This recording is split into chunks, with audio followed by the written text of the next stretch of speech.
የለውጥ ጊዜ በእያንዳንዱ ሰው ህይወት ውስጥ አንድ ወሳኝ ቅጽበት አለ። ዓለም ክብርን በብር ሳህን አቅርባ እንደማሰጠው የሚረዳበት ጊዜ። ክብር ተሰጦ አይደለም። ማንም ሰው ክብር ሊሰጥህ ግዴታ የለበትም። በዙሪያ ያሉ ሰዎች እየተመለከቱህ ነው፣ እየጠበቁህ ነው።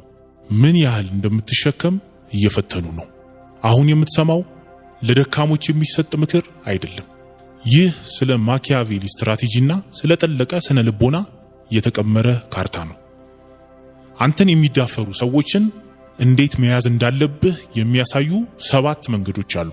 ይህንን መልእክት ሰምተህ ስትጨርስ የነበርክበትን ሰው አትሆንም። ይበልጥ አደገኛ፣ ሳትጠይቅ ክብርን የምታዝሰው ትሆናለህ። እስከ መጨረሻው በጥሞና አዳምጠኝ። አንደኛ፣ ዝምታን በደንብ ተካን። የመጀመሪያውና ሳንቲም የማከፍልበት ነገር ጠላቶችን ሙሉ በሙሉ የሚያሽመደምድ መሳሪያ ዝምታ ነው። አንድ ሰው ክብርህን ሲነካ እያንዳንዱ የሰውነትህ ክፍል ምላሽ ለመስጠት፣ ራስህን ለመከላከልና በሚጎዳ ቃል መልሶ ለመምታት ይፈልጋል። እነሱ የሚፈልጉትም ይህንን ምላሽ እንድትሰጥ ነው። ያንተ ጉልበት፣ ያንተን ትኩረት ይፈልጋሉ። በስሜትህ ላይ ስልጣን እንዳላቸው ማረጋገጫ ይፈልጋሉ።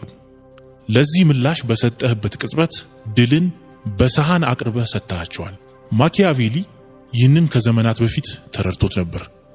ለእያንዳንዱ ትንሽ ነገር ምላሽ የሚሰጥ ንጉሥ ዙፋኑን ያጣል። ለንቀት ወይም ለድፍረት በበረደና በማይነቃነቅ ዝምታ ምላሽ መስጠት አለብህ። ይህ ዝምታ ድክመት አይደለም። ምን እንደምትናገር የማጣት ዝምታም አይደለም። ይህ ዝምታ አዳኝ እንስሳ ታዳኙ እስከሚሳሳት ድረስ የሚጠብቅበት አይነት ዝምታ ነው። ምንም ሳትናገር ስትቀር ክፍተት ትፈጥራለህ። በዚያ ክፍተት ውስጥ ጠላትህ በተናገረው ንግግር እርግጠኛ ባለመሆን ውስጥ መስጠም ይጀምራል። ጠብቀው ነበር፣ ቁጣህን ጠብቀው ነበር፣ ነገር ግን ዝምታህን አላዩትም ነበር። ያ ያስጨንቃቸዋል። ራሳቸውን እንዲጠራጠሩ ያደርጋቸዋል። የተሳሳተ ነገር አደረግኩ እንዴ ብለው ያንን ቅጽበት ደጋግመው እንዲያስቡ ያስገድዳቸዋል። አብዛኛው ሰው ለምላሽ ሱሰኛ ነው። ጥንካሬ ማለት መጮህ ወይም በፍጥነት መሳደብ ይመስላቸዋል። እውነተኛ ኃይል ግን የሚሰራው በተለየ መንገድ ነው። ዝምታ ከቃላት በላይ እንደሚጮህ መረዳት ነው። ስማኝ፣ ዝምታ እንደዚህ ይላል፣ እናንተ ከኔ በታች ናችሁ። አስተያየታችሁ በእኔ ዓለም ውስጥ ዋጋ የለውም። እኔ የምጫወተው እናንተ በማትረዱት ደረጃ ላይ ነው። በሚቀጥለው ጊዜ አንድ ሰው ሲዳፈርህ ምንም አትበል። ፊታቸውን ተመልከት፣ ግራ መጋባታቸውን ተመልከት። ይህ የዝምታ ጥበብ ነው። ሁለተኛ፣ ወደ ህይወትህ ያላቸውን መግቢያ ዝጋ። በዚህ ዓለም ላይ የምትንቀሳቀስበትን መንገድ ለዘላለም የሚቀይር እውነት ተረዳ። ያንተ መገኘት መብት ሳይሆን እድል ነው። እንዴት? ጊዜህ፣ ጉልበትህ፣ ትኩረትህ፣ ታማኝነትህ ለሁሉም ሰው የሚታደሉ ነፃ ስጦታዎች አይደሉም። ዋጋ ያላቸው ገንዘቦች ናቸው። አንድ ሰው ክብርህን ሲነካ በህይወቱ ውስጥ አንዲት ሰከንድ እንኳን ለመቆየት ብቁ አለመሆኑን ማረጋገጥ መቻል አለበት። ይኸውልህ፣ ብዙ ሰዎች እዚህ ጋር ይወድቃሉ። ማጣትን ስለሚፈሩ፣ ብቸኝነትን ስለሚፈሩ ንቀትን ይታገሳሉ። ማኪያቬሊ ግን አንድ ነገር ብሎናል። መወደድ ካልቻልክ መፈራት ይሻላል። በዚህ አውድ ደግሞ ዋጋህን በማያውቁ ሰዎች ከመከበብ ብቸኛ መሆን ይሻላል። ሰዎችን ከህይወትህ ስታስወጣ እየቀለድክ አይደለም፣ ስትራቴጂ እየቀየስክ ነው። ያንተ ዓለም ደረጃዎች እንዳሉት እያሳየህ ነው።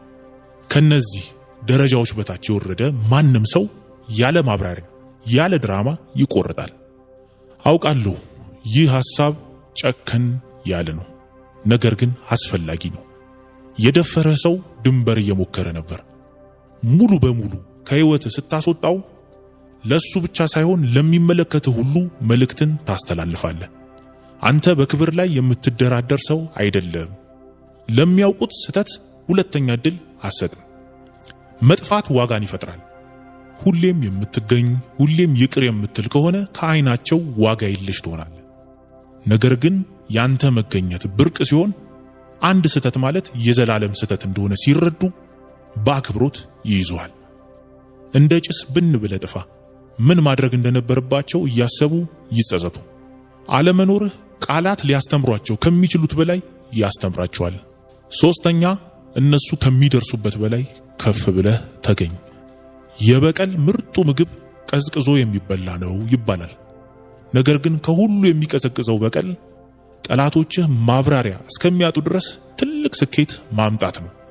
ለንቀት ትልቁ ምላሽ ግጭት አይደለም፣ ከፍታ ነው። አንተን የናቁ ሰዎች ወደ ላይ ቀና ብለው ለማየት እስከሚገደዱ ድረስ ከፍ ማለት